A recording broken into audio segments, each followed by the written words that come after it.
देखिए, तो आज हम लोग सबसे पहले क्या शुरू करते हैं? हिस्ट्री। क्या शुरू करते हैं? चलिए आप लोग बताइए, हिस्ट्री कहते किसको है? इतिहास जिसको कहा जाता है, क्या कहा जाता है? हिंदी में ही लिखाता है ना, इतिहास। बताइए इतिहास कहते किसे है? बीता हुआ समय को पढ़ते हैं उसे इतिहास कहते हैं, ऐसा ही है। चलिए ठीक है, हम लोग इसको दो भागों में बांट देते हैं। कितना भाग में बांट देते हैं? दो। अगर आप देखिएगा, एक शब्द बार बार आता है जिसको हम लोग अतीत कहते हैं। क्या कहते हैं? अतीत। अतीत का अर्थ होता है प्राचीन। क्या होता है? प्राचीन बोलना शुद्ध नहीं होगा मेरे हिसाब से। अतीत कहने का मतलब हुआ अभी से पहले। वर्तमान जो अभी है, अगर अभी से छोड़ दीजिए, पहले जितना समय आया वो सारा समय को हम लोग अतीत में मानते हैं। मतलब बीती हुई कहानी को अतीत कहा जाता है। बीता हुआ काल को क्या कहा जाता है? अतीत। और इसमें एक और चीज जुड़ा हुआ है, हास। क्या जुड़ा हुआ है? हास। हास का मतलब होता है कहानी। क्या होता है? तो अतीत की कहानियों का अध्ययन जिस पुस्तक में हम लोग करते हैं उसी को हम लोग इतिहास कहते हैं। उसी को हम लोग क्या कहते हैं? इतिहास। यानी कि बीती हुई कहानियों का अध्ययन हम लोग जिस पुस्तक में करते हैं उसी पुस्तक को क्या कहते हैं? इतिहास। अब सवाल यह है कि आखिर की इतिहास पढ़ना हमारे लिए जरूरी क्यों है? कि आखिर की बोझ क्यों पढ़ेंगे हम लोग? अकबर के बारे में पढ़ेंगे, बाबर के बारे में पढ़ेंगे, अशोक के बारे में पढ़ेंगे, गांधी जी के बारे में पढ़ेंगे। आखिर की क्यों जरूरी है इतिहास पढ़ना हमारे जीवन के लिए? तो आप लोग में से कोई ऐसा विद्यार्थी है जो हमें बता सकते हैं कि इतिहास पढ़ना क्यों जरूरी है हमारे लिए? चले, गलती कर चुके हैं उसे नहीं दोहराना है। हम नहीं गलती किए होंगे तब हाँ, उसे सीखना है। ये बात सही बोले, क्योंकि हम लोग जानते हैं कि प्राचीन समय में हम लोग जरूर कुछ ना कुछ किए हैं।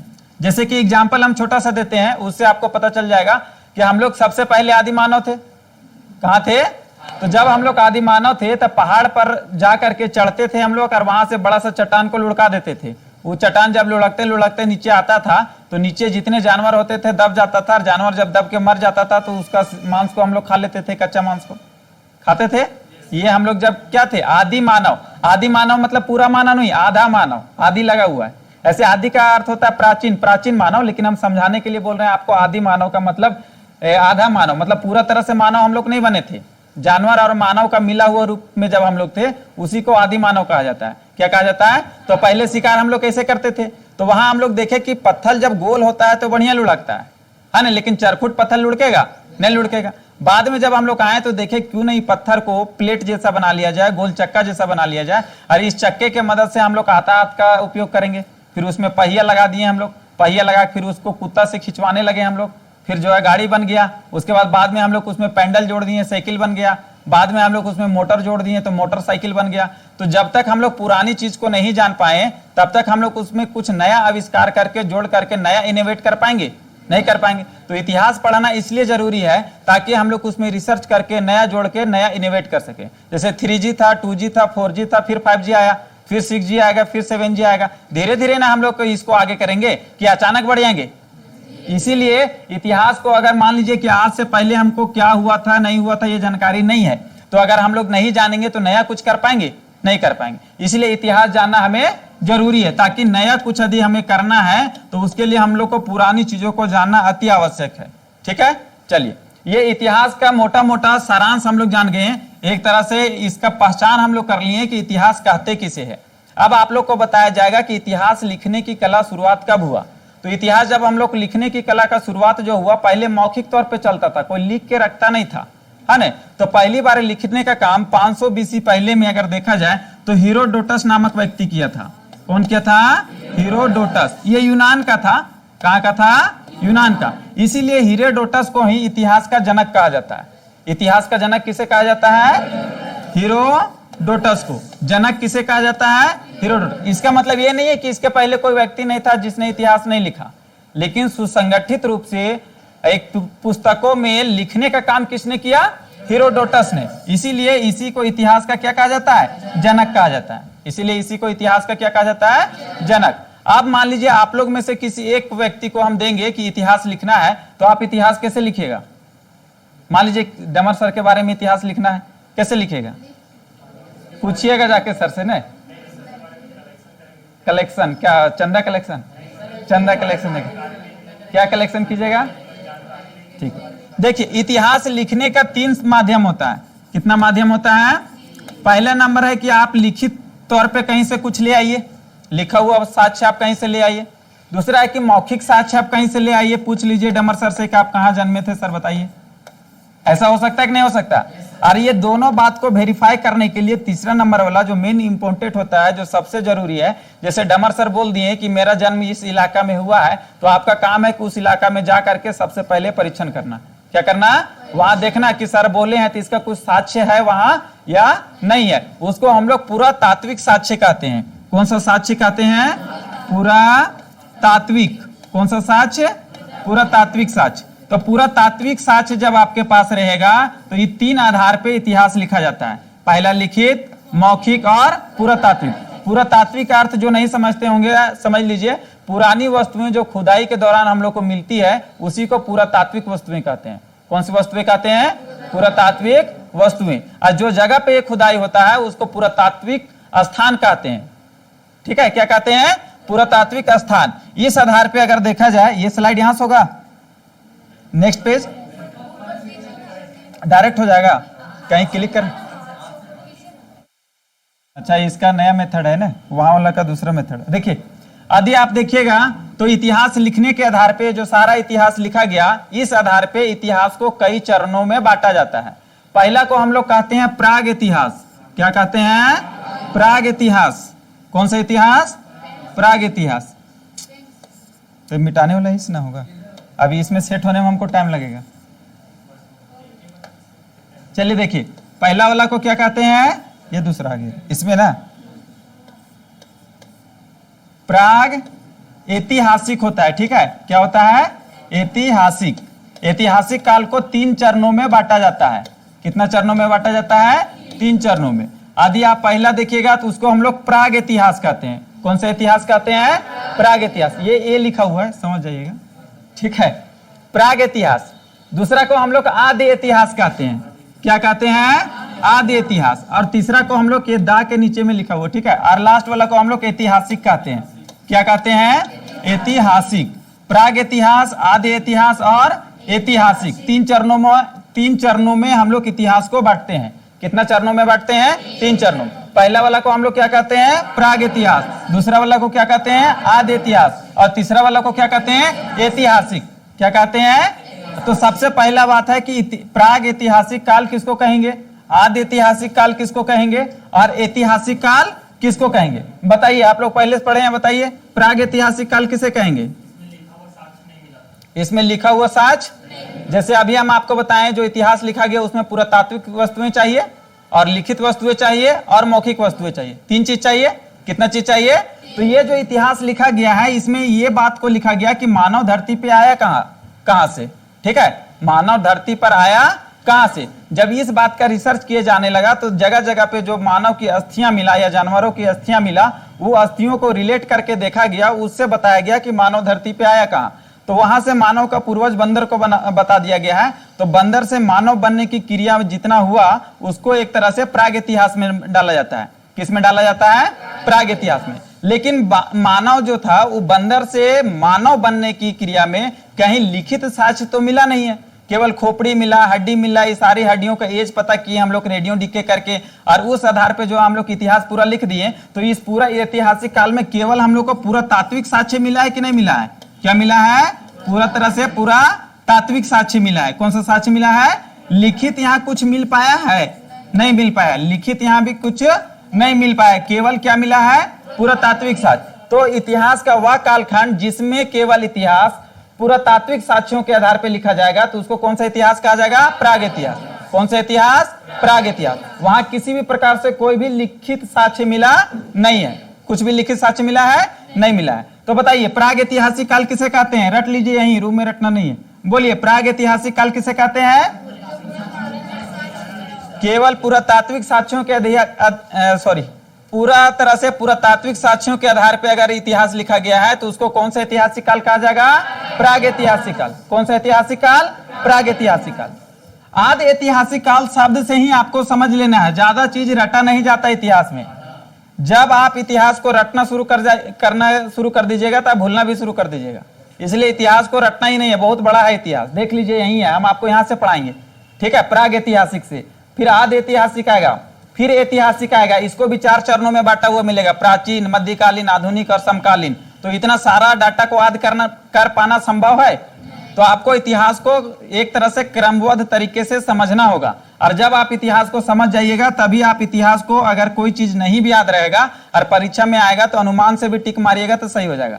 ठीक है, तो समझना ज्यादा है, पढ़ना कम है। तो बताइए, आद यहाँ लिखा हुआ है, इसका मतलब क्या हुआ? आधा। क्या हुआ? इसका और इसका वाला बीच वाला रहेगा, नहीं, दोनों का क्या रहेगा? बीच वाला।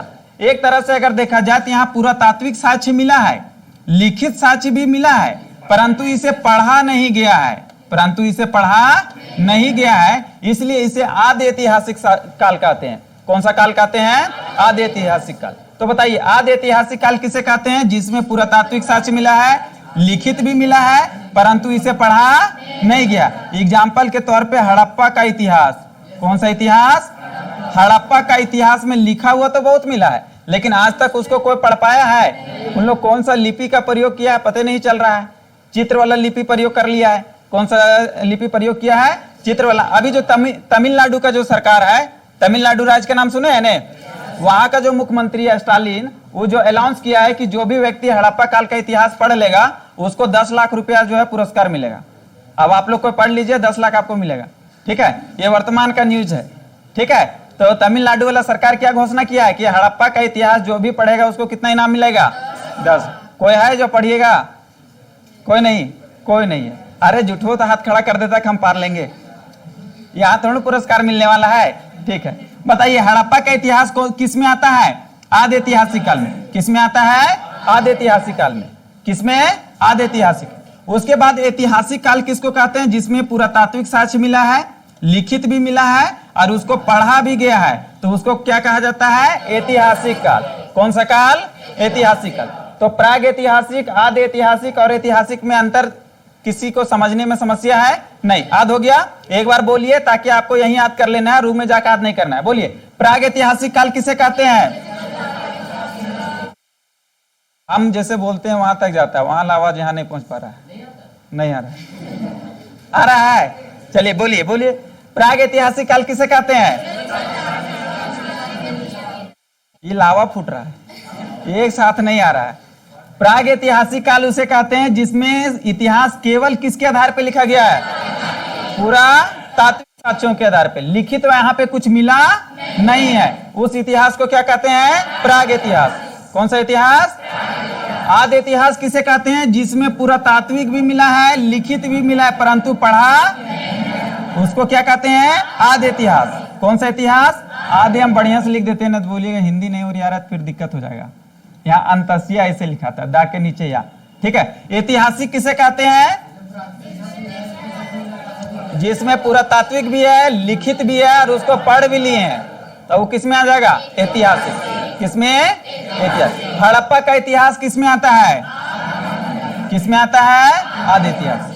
ऐतिहासिक काल को भी कई चरणों में बांटा जाता है, जैसे कि सबसे पहले आता है प्राचीन इतिहास। कौन सा इतिहास? दूसरा आता है मध्यकालीन इतिहास। कौन सा इतिहास? मध्यकालीन इतिहास। तीसरा आता है आधुनिक इतिहास। कौन सा इतिहास? आधुनिक इतिहास। और चौथा आता है समकालीन इतिहास। कौन सा इतिहास? समकालीन इतिहास। समकालीन मतलब समय के अनुसार जो चल रहा है। किसके अनुसार चल रहा है? समय के अनुसार। प्राचीन इतिहास अगर देखा जाए तो जब हड़प्पा सभ्यता समाप्त हो जाती है, कौन सी सभ्यता समाप्त हो जाती है? हड़प्पा सभ्यता के बाद वाला इतिहास, वैदिक युग वाला इतिहास को वहां से लेकर के जब तक भारत में मुस्लिम आक्रमण नहीं होता है, भारत पे पहला मुस्लिम आक्रमण मोहम्मद कासिम का होता है, वहां तक का इतिहास को हम लोग प्राचीन इतिहास में पढ़ते हैं। किसमें पढ़ते हैं? ऐसे बेसिकली हर्षवर्धन नामक राजा रहता है भारत में, उसके मृत्यु हो जाने के बाद भारत में कोई बड़ा राजा बचता नहीं है, जिसके कारण मुस्लिम आक्रमण भारत में होना शुरू हो जाता है। तो हर्षवर्धन तक का इतिहास हम लोग प्राचीन में पढ़ते हैं। किसमें पढ़ते हैं? प्राचीन। सारा बता देंगे, अभी केवल समझाने के लिए बता रहे हैं। उसके बाद भारत में जो मुस्लिम आक्रमण होना शुरू होता है, यानी कि हर्षवर्धन के बाद वाला समय। किसके बाद वाला समय? हर्षवर्धन के बाद वाला। वहां से लेकर के जब तक भारत में अंग्रेजी कंपनी नहीं आ जाती है, ईस्ट इंडिया कंपनी, ठीक है, वहां तक के इतिहास हम लोग किसमें पढ़ते हैं? मध्यकालीन इतिहास में। किसमें पढ़ते हैं? और जब अंग्रेजी कंपनी भारत में आ जाती है और आजादी तक यानी कि 1947 तक का इतिहास हम लोग किसमें पढ़ते हैं? आधुनिक इतिहास में। किसमें पढ़ते हैं? और जब आजाद हो जाते हैं तब से लेकर के अभी तक का इतिहास जो हम लोग पढ़ते हैं वो किसमें पढ़ते हैं? समकालीन में, यानी समय के अनुसार जो चल रहा है। नेहरू काल वगैरह सब इसी में आएगा, समकालीन में। किसमें आएगा? समकालीन में। यहां तक समझने में किसी को कोई दिक्कत है? नहीं। तो एक बार मेरे साथ रिपीट करके बताइए कि प्राग ऐतिहासिक काल किसे कहते हैं? एक चीज आप लोग दिमाग में सेट कर लीजिए, ऐसे तो मेरा पहला क्लास यहाँ पे है, बाकी और भी जगह पढ़ा रहे हैं। आपको यही रूम में, यहीं पे क्लासरूम में रट लेना है, रूम में जाके रटना नहीं है। अगर आपको यहाँ याद नहीं हो पा रहा है मतलब आपको फिर याद नहीं होगा। रूम में जाके अगर रटिएगा भुला जाइएगा, ठीक है? यहीं रटिए। बोलिए, प्राग ऐतिहासिक काल किसे कहते हैं? जिसमें, ठीक है। आदि ऐतिहासिक काल, ऐतिहासिक जिसमें तीनों है, पुरातात्विक भी है, लिखित भी है और उसको पढ़ा भी गया है, तो किसमें आएगा? ऐतिहासिक में। किसमें आएगा? ऐतिहासिक। ऐतिहासिक को कुल कितना चरण में बांटा गया है? पहला, दूसरा, तीसरा, चौथा समकालीन। चौथा किसमें? समकालीन। ठीक है। हड़प्पा का इतिहास किसमें आता है? बाद में इतिहासकारों ने जो वस्तु मानव प्रयोग करता था उस वस्तुओं के प्रयोग के आधार पर इतिहास को कई चरणों में बांटा। ठीक है। जब मानव पत्थर का प्रयोग करता था तो उसको पाषाण काल कहा गया। कौन सा काल कहा गया? पाषाण काल। कौन सा काल? पाषाण काल। तो मानव जब पत्थर का प्रयोग करता था उसको कौन सा काल कहा गया? पाषाण काल। जब मानव कांसा का प्रयोग करने लगा तो उसको कांस्य युग कहा जाता था। क्या कहा जाता था? कांस्य युग। कौन सा युग? कांस्य युग। बोलिए, मानव जब कांसा का प्रयोग करता था उस समय वाला को इतिहास को क्या कहते हैं? कांस्य युग। तो हड़प्पा सभ्यता में मानव कांसा का प्रयोग करता था, तो हड़प्पा का काल कांस्य युग था कि पत्थर वाला युग था, पाषाण युग था? कांसा किसे कहते हैं? कौन कौन बताइएगा, बोलिए। कांसा, पीतल कि तांबा और टीना को मिला के कांसा बनता है? सही बोल रहे हैं? थोड़ा बहुत साइंस जान रहे हैं? सही बोल रहे हैं ने? तांबा और टीना को मिला करके जो मिश्र धातु बनता है उसी को क्या कहते हैं? कांसा। क्या कहते हैं? तो यहां से आपको एक बात समझ में जरूर आना चाहिए कि कांसा से पहले तांबा का प्रयोग होता होगा। किसका प्रयोग होता होगा? सारी चीजें बताने की नहीं होती, आप खुद से सोचिए, क्योंकि ये मिश्र धातु है, इसका मतलब इसके पहले किसका प्रयोग होता होगा? तांबा का। तो पाषाण काल के बीच में एक टाइम आया होगा जिस समय तांबा का प्रयोग होता होगा। किसका प्रयोग होता होगा? तो उसको ताम्र कहा जाता है। कौन सा काल कहा जाता है? ताम्र पाषाण। कौन सा पाषाण? ताम्र पाषाण, क्योंकि इसमें तांबा और पत्थर दोनों का मिला हुआ रूप था। किसका मिला हुआ रूप था? तांबा और पत्थर का। अभी हम डिटेल में पढ़ाएंगे, कल से पढ़ाएंगे यहाँ पाषाण काल। पाषाण काल को कई चरणों में बांटा जाएगा, एक एक करके बताएंगे कौन कौन सा है। अगर देखा जाएगा तो एक को कहा जाता है पूरा पाषाण। क्या कहा जाता है? पूरा पाषाण। कौन सा?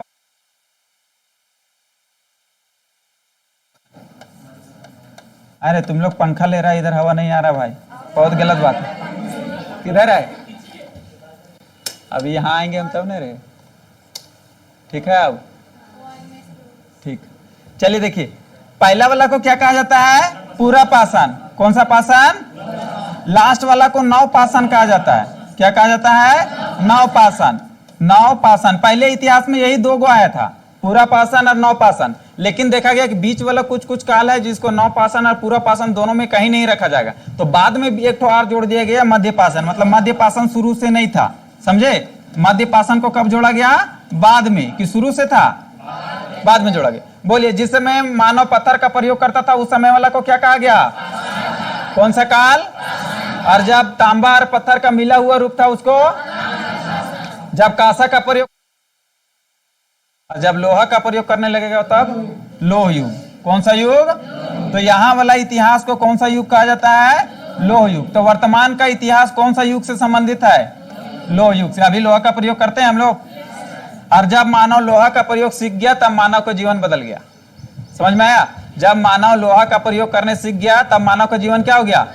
लोहा से पहले पत्थर और तांबा उतना हार्ड नहीं होता था, जंगल को साफ करने में इसका प्रयोग नहीं हो पा रहा था संभव रूप से अच्छा तरीके से। लेकिन जब लोहा आया और लोहा का हथियार, लोहा का कुदाल सब बनाया, तो जंगल को इतना तेजी से साफ किया इन लोग कि पूछो मत, और इतना सारा खेत बना दिया कि अचानक यहाँ से शहर बसना शुरू हुआ। तो इसीलिए लोह युग इंपॉर्टेंट होता है। समझ में आया? तो बोलिए वर्तमान का इतिहास कौन सा युग से संबंधित है? लोह युग से। कौन सा युग से? हड़प्पा वाला इतिहास किससे संबंधित है? आद्य ऐतिहासिक। और धातु के आधार पे कांस्य युग। कौन सा युग? और उसके पहले वाला कौन सा? पाषाण काल। कौन सा काल? चलिए एक बार हम इसको ऊपर करके पूछते हैं आप लोग से, किसको किसको आता है। ठीक है, पूछ लें, ऐसे देख देख के बोल दे रहे हैं। बताइए पाषाण काल का नाम पाषाण काल क्यों पड़ा? क्योंकि उस समय मानव किसका प्रयोग करते थे? सब कुछ पत्थर का, प्लेट पत्थर का, घर पत्थर का, बिस्तर पत्थर का, तकिया भी पत्थर का। ठीक है, सब कुछ किस चीज का? पत्थर का। इसलिए उसका नाम क्या रखा गया? पाषाण काल। हथियार वगैरह सब पत्थर का था। ठीक है, इसलिए उस काल का नाम क्या रखा गया? आप तुम लोग बोलेगा बाद में कांस्य युग में सब कांसा का, घर भी कांसा का, ऐसा नहीं था। ठीक है, कांस्य युग में हथियार केवल कांसा का था और बर्तन वगैरह कांसा का था, बाकी चीज घर वगैरह कांसा का नहीं था। इसलिए इसको क्या कहा गया? कांस्य युग। कौन सा युग? अब बाद में लोह युग जब आया तो उस समय केवल हथियार और बर्तन लोहा का बना था। हथियार और बर्तन क्या चीज का बना था? लोहा का। अब बोलेगा घर भी लोहा का बनाया? नहीं। ठीक है, ऐसे घर वर्तमान में लोहा का प्रयोग किया जाता है घर बनाने में, जैसे इसमें रड का प्रयोग किया गया है कि नहीं? तो लोहा है, लेकिन पूरा तरह से नहीं ना है। ठीक है, झोपड़ी का शुरू में उपयोग होता था। किसका उपयोग होता था? चलिए अब यहां तक किसी को समझने में दिक्कत है? आगे चल जाए, पाषाण काल शुरू कर दें, एक बार देख लीजिए। ठीक है, देखिए आज हम लोग कहां से शुरू किए हैं कि इतिहास किसे कहते हैं? तो बीती हुई कहानियों का अध्ययन हम लोग जिसमें करते हैं उसे क्या कहते हैं? इतिहास। क्या कहते हैं? इतिहास। अतीत मतलब क्या होता है? पुरानी चीजें। कौन सी चीजें? और हास मतलब क्या होता है? कहानी। इति मतलब अतीत का ही रूप है इति, और उसी से बना है। अगर ऐसे नहीं समझ में आता है, ऐसे तोड़ के समझिए। देखिए ये क्या है? स्टोरी है। स्टोरी मतलब कहानी होता है, और इसमें एच आई जुड़ा हुआ है। एच आई का मतलब होता है प्राचीन। ठीक है, तो ये प्राचीन कहानियों को पढ़ना जो है इतिहास हो गया। ऐसे भी समझ सकते हैं। स्टोरी लगा हुआ है यहाँ शब्द में कि नहीं लगा हुआ है? देखिए स्टोरी मतलब क्या होता है? कहानी होता है। ठीक है, आप बताइए इसका जनक किसको कहा जाता है? क्यों कहा जाता है इसको? क्योंकि पहली बार बढ़िया से लिखा कौन? हेरोडोटस। कहाँ का था? यूनान का। कहाँ का था? अगर देखिएगा वर्तमान में यूनान कौन सा देश से संबंधित है? तो तुर्की से, यानी कहां से? तुर्क जिसको कहते हैं। तो यूनान में कहां का था हेरोडोटस? तुर्क का। कहां का? बताइए इतिहास लिखने के लिए हम लोग को कितना साक्ष्य का प्रयोग करना होता है? 3। पहला लिखित, मौखिक और पुरातात्विक साक्ष्य। लिखित, मौखिक और पुरातात्विक साक्ष्य। अब इस आधार पर इतिहास को कुल कितना कालखंडों में बांटा जाता है? पहला को, दूसरा को, तीसरा को ऐतिहासिक काल। सही बोल रहे हैं? प्राग ऐतिहासिक काल किसको कहा गया? जिसमें केवल क्या मिला था? तब बताओ, जब हम लोग होमोसेपियंस नहीं बने थे, उसके पहले वाला होमिनिड जब थे, उस समय का इतिहास किसमें आएगा? प्राग ऐतिहासिक। खेती करना नहीं सीखे थे, उस समय का इतिहास किसमें आएगा? प्राग इतिहास। अभी पढ़ाएंगे एक एक करके सब, पूरा पाषाण, मध्य पाषाण, नवपाषाण, वहां पे बताएंगे कि हम लोग खेती करने के लिए कब सीखे। ठीक है, चलिए उसके बाद बीच वाला काल, यानी कांस्य युग और पाषाण काल के बीच वाला काल को क्या कहा जाता है? ताम्र पाषाण काल। कौन सा काल? और उसके बाद कौन सा काल? कांस्य युग। और उसके बाद कौन सा युग? लोह युग। कौन सा युग? हड़प्पा का इतिहास को पढ़ा गया है अभी तक? नहीं गया है। पढ़ा गया है? ये भी क्वेश्चन आता है कि हड़प्पा का इतिहास क्यों नहीं पढ़ा गया है? क्योंकि उन लोग जिस लिपि का प्रयोग किया है, कौन सा लिपि का प्रयोग किया है? चित्र वाला लिपि। कौन सा लिपि? चित्र वाला लिपि का इन लोग प्रयोग किया है, यानी कुछ भी लिखा है चित्र छाप छाप के लिखा है। ठीक है, तो इसीलिए किस चित्र का क्या मतलब है ये कोई समझ पाएगा? नहीं समझ पाएगा। इसीलिए अभी तक हड़प्पा का इतिहास पढ़ा नहीं गया है। लेकिन खुदाई के दौरान जितनी वस्तुएं मिली है, वो सारी वस्तुओं को वर्तमान से रिलेट करके बताया गया है कि उस समय के लोग ऐसे रहे होंगे। जैसे मान लो कि प्राचीन समय में यहाँ हड़प्पा में खोदा, और खुदाई के बाद जो है एक ठो मिल गया सुराही। सुराही समझता है? क्या होता है? क्या होता है? मिट्टी का घड़ा। सुराही उसका नाम इसलिए है क्योंकि उसका मुंह छोटा रहता है, पतला है ना। अब बाकी वो मिट्टी का भी बनाया जा सकता है, धातु कांसा वगैरह का भी बनाया जा सकता है, उसे लेना देना नहीं है। मुंह रहेगा पतला, बाकी ऐसे घड़ा जैसा स्ट्रक्चर रहेगा, उसको सुराही कहते हैं। ठीक है। मान लो सुराही मिला हड़प्पा में और अभी है सुराही, तो बोलेंगे कि उस समय लोग सुराही का प्रयोग करते होंगे, लेकिन किस तौर पे करते होंगे? अभी सुराही का प्रयोग किस तरह होता है? पानी वगैरह रखने के लिए। तो हम लोग बोल सकते हैं ना कि उस समय के लोग भी पानी सुराही में रखते होंगे। तो इतिहास ऐसा ही लिखा गया है। अब समझ में आ गया इतिहास कैसे लिखा गया है?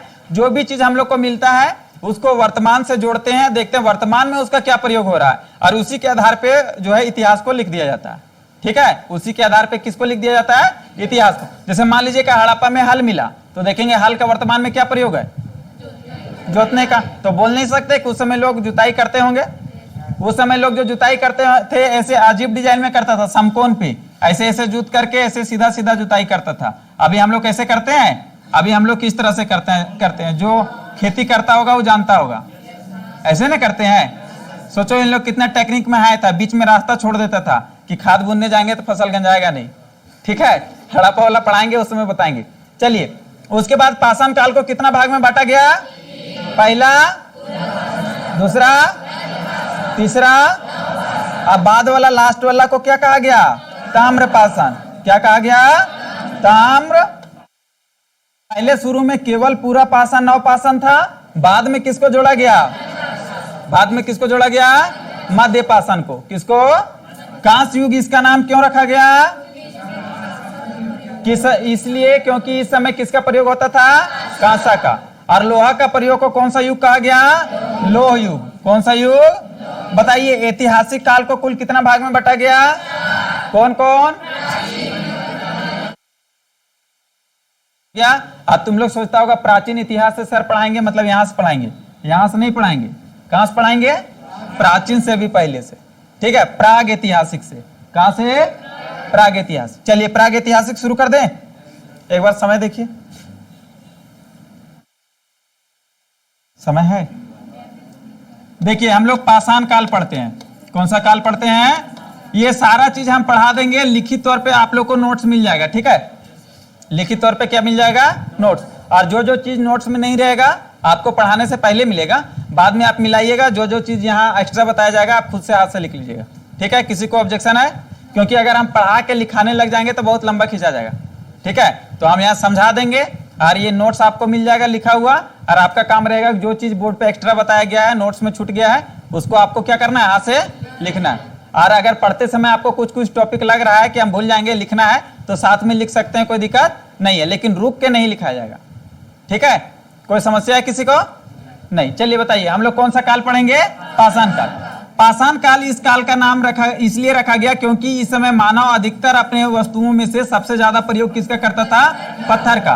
किसका प्रयोग करता था? इसलिए इस काल का नाम पाषाण काल रखा गया। क्या रखा गया? पाषाण काल।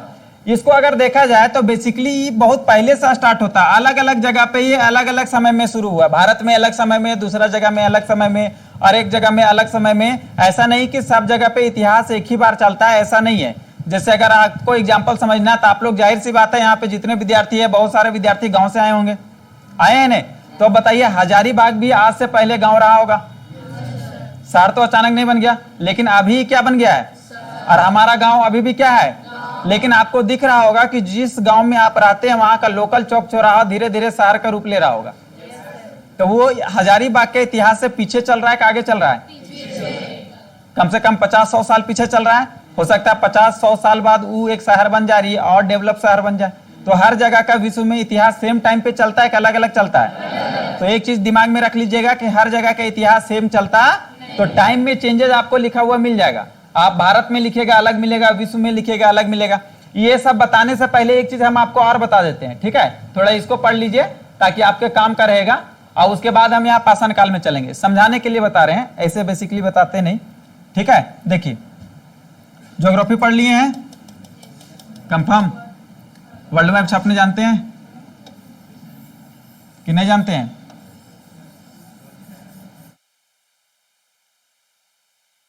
भारत कुछ ऐसा ही है।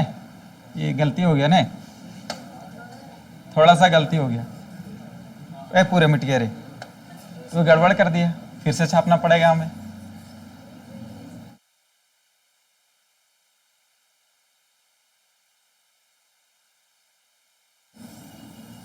देखिए, आप जानते हैं कि आपका एशिया है।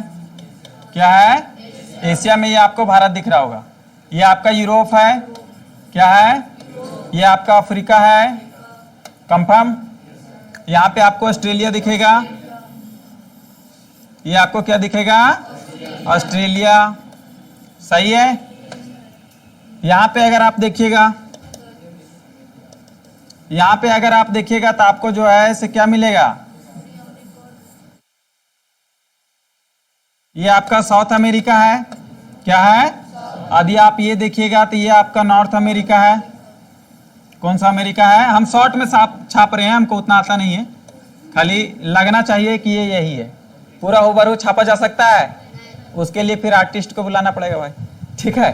बताइए ये कौन सा अमेरिका है, साउथ। ये कौन सा अमेरिका, ये आपका अफ्रीका, ये आपका यूरोप, ये आपका एशिया और ये आपका ऑस्ट्रेलिया। अफ्रीका में एक देश है यहाँ पे जिसका नाम है साउथ अफ्रीका, देश है ये महाद्वीप है। महाद्वीप के अंदर देश होता है कि नहीं होता, तो यहाँ पे एक देश है जिसका नाम क्या है, दक्षिण अफ्रीका, ठीक है। क्रिकेट जो देखता होगा उन लोग जानता होगा, भूमा यहीं का कैप्टन है ना, सही बोल रहे हैं। आज कौन जीतेगा, आरसीबी जीत जाएगा, कल मिलते हैं, ठीक है। चलिए देखिए, ये साउथ माना जाता है कि मानव का प्राचीन इतिहास साउथ अफ्रीका से स्टार्ट हुआ है। कहां से स्टार्ट हुआ है, हम आपको इसीलिए बता रहे हैं ताकि आप समझिएगा। तो मानव का प्राचीन इतिहास कहां से शुरू हुआ है, यानी कि मानव उत्पत्ति साउथ अफ्रीका से माना जाता है। मानव यही जन्म लिया और यहां से विश्व में हर जगह फैला। तो विश्व में हर जगह कैसे फैल गया भाई, बीच में समुंदर है, देख लीजिए ये पार कैसे किया होगा इतना बड़ा समुंदर। वर्तमान में जहाज को जो है नानी याद आ जाता है, इतना दूर पार करने में 2-3 महीना लग जाता है ना। अब उन लोग कैसे तैर के चल गया था क्या, थोड़ा 2 मिनट आप लोग सोचिए, फिर हम बताएंगे आंसर। सोचिए 2 मिनट दे कि 1 मिनट, 1 ही मिनट नहीं, कम देते 30 सेकंड हो गया। बताइए बताइए कैसे गए होंगे। अब बताया गया है ना इतिहास की मानव की उत्पत्ति यहां से हुई है। तो भाई चलो ये जमीन सटा हुआ, इधर से पैदल यात्रा होते होते इन लोग आ गया, यूरोप आ गया, एशिया आ गया, भारत आ गया, ऑस्ट्रेलिया कैसे गया, ये साउथ अमेरिका कैसे गया, नॉर्थ अमेरिका कैसे गया। नाव से बोल रहे, उसमें नाव कहां बनाया था। अभी पानी जहाज को ऐसे जाने में कम से कम अगर आप देखिएगा भारत से इसको अमेरिका जाने में 3 महीना लगता है, तो उस समय नाव कहां से आया होगा बताइए, हम तो बताएंगे। देखिए हाँ अभी वो बोला सब क्या हुआ था, सटा हुआ था, है ना। ज्योग्राफी इसीलिए हम पूछे पढ़े हैं ना। देखिए स्ट्रक्चर से लग रहा होगा यहाँ पे गड्ढा है, यहाँ पे सटा हुआ था, ये वाला यहाँ सटा हुआ था, ऑस्ट्रेलिया यहाँ सटा हुआ था, जमीन एक ही था जिसका नाम पेंजिया था, और ये कई भाग में बट गया, ठीक है। पहले तो ये समझ में आ गया। तो जब ये बटा तो मानव हर एक जगह बिखर गया। बेसिकली एक ये सिद्धांत है, और दूसरा सिद्धांत आप देखिएगा तो माना जाता है कि अफ्रीका से मानव की उत्पत्ति यहाँ से हुई, और यहाँ से पैदल यात्रा में ऐसे इधर सगरे फैल गया। और आप देखिएगा तो ये वाला मैप फिर से दोबारा इधर शुरू होगा कि नहीं होगा, गोल है, पृथ्वी की चापट है, क्योंकि इसको हम फाड़ के ऐसे बनाए हैं। तो यहाँ पे केवल अलास्का का जो है से संधि है, कौन सा है, अलास्का जल संधि। तो ये ज्यादा चौड़ा नहीं है, 30 से 40 किलोमीटर है। तो बताया जाता है कि अलास्का जल संधि को इन लोग पार करते हुए ये अमेरिका आया, और ये अमेरिका से इधर ये सटा हुआ है, तो इधर से धीरे धीरे इधर आ गया, ऐसा कहा जाता है। लेकिन अब ये है रियल में या नहीं है, इतिहास में यही चीज बताया गया, ठीक है। किधर से किसको पास करके आया है, अलास्का जल संधि को किसको पास करके आया है। ये चीज पूछा भी गया है बहुत बार कि अमेरिका में जो है मानव प्रवेश किस जल संधि को पार करके किए, अलास्का जल संधि। जल संधि किसको कहते हैं, दो भूमि के बीच वाला जो पानी होता है, जो दोनों भूमि को सेपरेट करती है, उसको वाटर चैनल, यानी कि अंग्रेजी में वाटर चैनल, और हिंदी में क्या कहते हैं, जल संधि। क्या कहते हैं, वाटर चैनल लिख देते हैं, है ना, ताकि आप लोग कंफ्यूज नहीं होइएगा। क्या कहते हैं, वाटर चैनल। तो अलास्का वाटर चैनल को इन लोग पार किया, किसको पार किया, अलास्का। लेकिन कुछ इतिहासकार बोले नहीं, ऐसा नहीं हुआ। तो कैसा हुआ, बोला कि मानव की उत्पत्ति अपने अपने जगह पे खुद से हुआ, खुद अपना जगह पे मानव उत्पन्न हुआ, और वहीं से धीरे धीरे साम्राज्य फैलाया। यानी कि कहना है कि भारत में अलग मानव जन्म लिया, यहाँ अलग मानव जन्म लिया, यहाँ अलग मानव जन्म लिया, ऐसा बताया गया, ठीक है। तो इसीलिए ये दोनों सिद्धांत का अलग अलग नाम है। एक सिद्धांत को कहते हैं प्रतिस्थापन सिद्धांत। क्या कहते हैं, प्रतिस्थापन। क्या कहते हैं, प्रतिस्थापन में बताया गया कि मानव की उत्पत्ति अफ्रीका में हुआ। स्थापन मतलब क्या होता है, एक जगह से दूसरे जगह जाना। तो इसमें बताया गया कि मानव की उत्पत्ति अफ्रीका में हुआ और मानव यहां से विश्व में फैल गया। और एक में क्या बताया गया कि मानव की उत्पत्ति हर एक क्षेत्र में अलग अलग हुआ है। हर एक क्षेत्र में क्या हुआ है, उसको कहा जाता है क्षेत्रीय विविधता। क्या कहा जाता है, क्षेत्रीय निरंतरता भी इसको कहा जाता है, क्षेत्रीय निरंतरता का सिद्धांत। कौन सा सिद्धांत, क्षेत्रीय निरंतरता। इसके आधार पर मानव की उत्पत्ति कहां हुआ है, अलग अलग जगह में अलग अलग समय में हुआ। ये दो चीज समझ में आ गया, किसी की दिक्कत है? दोनों माना जाता है, वर्तमान में इसको माना जाता है और इसको खारिज कर दिया गया, ठीक है। क्योंकि अगर आप देखिएगा तो हर एक मानव का डीएनए मैच ही कर जाता है, पूर्वज से वंशजों से मैच करता है ना, तो इसीलिए माना जाता है कि सबसे पुराना जो वंशज अफ्रीका वाले को माना गया है। किसको माना गया है, अफ्रीका वाले को। तो बताइए मानव की उत्पत्ति कहां से हुआ है, और वहां से विश्व में क्या हुआ है, फैल गया है। कहां से फैला है, ठीक है। बताइए अमेरिका कहां से गया था, कौन सी जल संधि को पास करके, कौन सी जल संधि, यहां लिख देते हैं अलास्का, ताकि आप जानिएगा। अलास्का इसका नाम इसलिए है ने, क्योंकि आप देखिएगा कि इसमें 3 देश है। ऊपर वाला का नाम कनाडा है, क्या नाम है, बीच वाला का नाम यूएसए है, और ये पूछ जैसा वाला का नाम मैक्सिको है। क्या नाम है, तो यूएसए का एक राज्य है यहाँ पे अलास्का। तो इसीलिए इसी के राज्य के आधार पे यहाँ पे जो इसका राज्य है अलास्का, इसी के नाम पे यहाँ अलास्का जल संधि रखा गया, ठीक है। इसी के नाम पे यहाँ क्या रखा गया है, अलास्का जल संधि। चलिए तो आज हम इतना पढ़ाते हैं, यहाँ तक किसी कोई दिक्कत है? कल हम पाषाण काल से शुरू करेंगे, ठीक है। पाषाण काल खत्म कर देंगे, उसके बाद हड़प्पा काल में चलेंगे। यहाँ तक कोई समस्या नहीं ना है? चलिए ठीक है, फिर कल मिलते हैं सर।